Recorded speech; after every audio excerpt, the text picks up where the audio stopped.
What's it like to work for him as an advisor, as a son-in-law? And also, what does the media get right about him or get wrong about him? I'm thinking more wrong about him than right.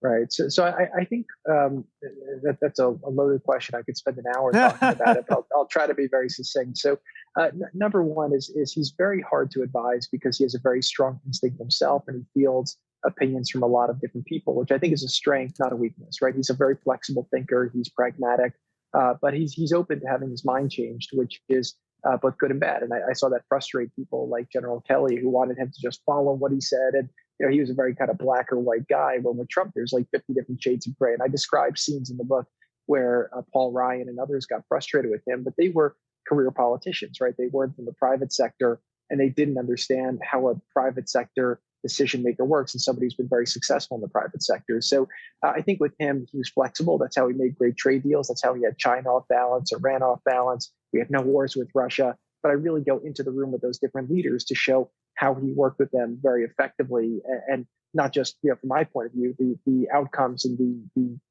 the results were objectively very positive. But I think what the media gets most wrong about him, which I think is what they portrayed him very very accurately before he said he was a Republican and running for president, is he's actually very funny, and he's somebody who has a great sense of humor. He could be warm, he could be charming.